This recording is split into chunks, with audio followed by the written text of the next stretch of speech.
Yeah, food. Like maybe they look like a jellyfish? Yeah. Yes. Right. And if the sea turtles die out, then the jellyfish will eat all the fish, and like a lot of our food is made out of fish.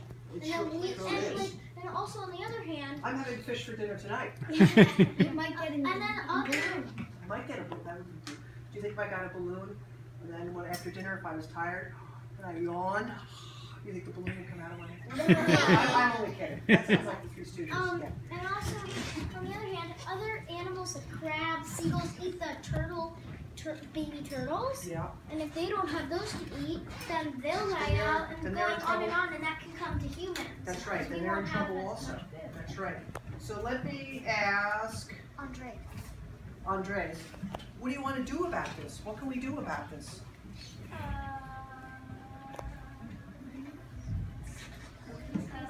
What do we want to do, Andres? Andres, what are we trying to get rid of? Yeah, what are we trying to get rid of? Yeah, the helium balloons, right? Yeah. And then Isabella. How can we do that? How can we get rid of? People could stop, you know how people have this big giant bag of helium balloons and then they let all of them out. Right. Instead of that, we can like candles, blow bubbles. Sometimes you could make a pin for airplanes and play outside.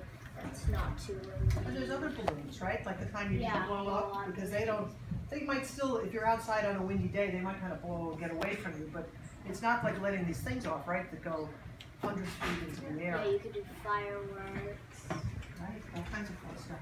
So who knows what the town of Provincetown did? Maybe, I don't know how many years ago. What did they do?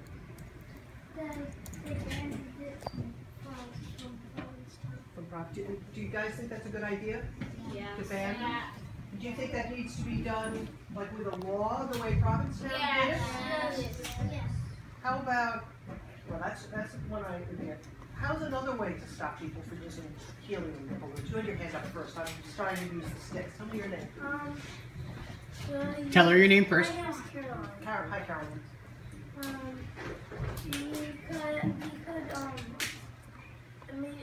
Instead of a law, you could just say you can have a certain amount of them, but they have to be containers. You could say if you have to have a permit if you wanted to use them, and you have to keep them inside. You have to rent a place where you can put them. And do you think if you, through like education, if you started to tell people the dangers of helium balloons, do you think maybe less people would buy them also? Yeah, we told all the grades up to I think we told everybody to 7 Balloons, 1.5 million of them, caused quite a.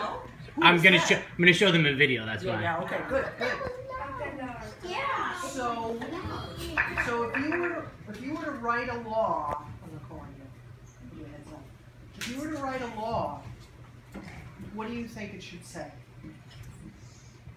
I have two things. If you write a law, it should say, we do not want this anymore because it's hurting our animal system or part of our system. And the other thing I was going to say. And do you think the law should say, in Massachusetts, nobody is allowed to sell or possess? Do you guys know what possess means? Yeah. What does it mean? I think it means take over. Yeah, or like own, right? Yeah. So, like, if I were to take this cup with me, right now I possess this cup. I'm holding it. So do you think it should say that maybe you can't buy them here, the store can't sell them here, and let's say you bought them in New Hampshire and you're going to a birthday party in Massachusetts, do you think that person should be allowed to bring them in from New Hampshire, or you don't want them to even have them in Massachusetts at all? Never have Massachusetts. Not have them in Massachusetts at all. Okay. Okay. You have an idea back there? Yeah. I think that if it's a very special occasion, you're allowed to, but if you just bring them in, You should be allowed to bring them in. no, if you just bring them in, you can't bring them in. You can't bring them in. If it's a special occasion.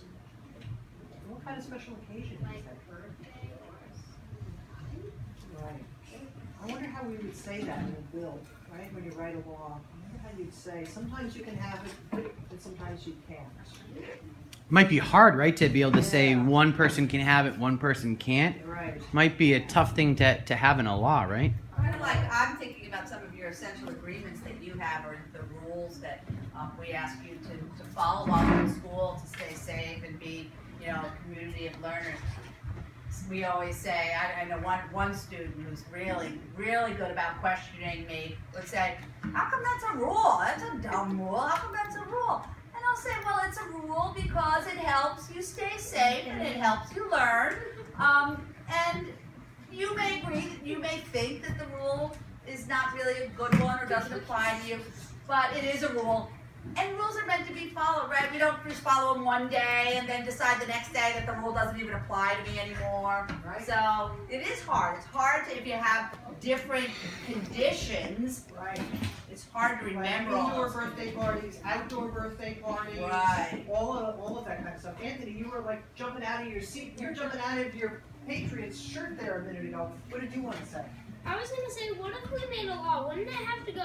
This is kind of off topic, but isn't it like if we made the law, you know how it has to go through Congress and all that, You know, right, but and it has to go through Donald Trump too. well, here's the difference. It's gonna So be hard. Donald Trump is he's president of the United States, and then there's the Congress. There's like the Congress and the Senate, the House of Representatives and the Senate in Washington. So if they were to make a law, what they could say is you can't have helium balloons anywhere in the United States. Yeah, that's what I wanted to do. Well, let me ask you a question. If you can't do that, would you feel pretty good if you were able to write a law and ask maybe your state representative to file a bill that says you can't have helium balloons in Massachusetts? It's a good start, maybe. We start with Massachusetts. That'd be a great start, Anthony, don't you think? Start with the United States. You want to start big. We got to start small sometimes. States of America. So, have you ever heard the word incrementalist? Yeah. Yeah. So maybe we need to be incrementalists, meaning we take off a little piece, and then we go for a bigger piece, and then we go for a bigger piece, until finally we get everything that we want. So I've been in the state house, and maybe I shouldn't take a minute to talk about what I do. So I'm your state representative. I serve in the Massachusetts State House of Representatives. And Where is that? it's in Boston. You And came from all the way from Boston. well, I live in Provincetown, but the people I represent they live in Harwich, and Brewster, and Chatham, and Orleans, and Eastham, and West Lake Trail, and Provincetown. It's about 40,000 people.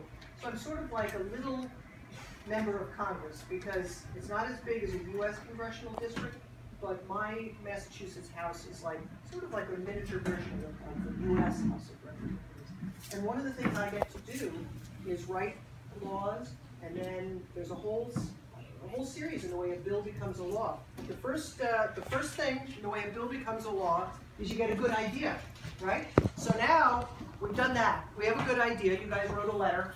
The great idea is let's ban the sale, the purchase, and possession of helium balloons in the state of Massachusetts.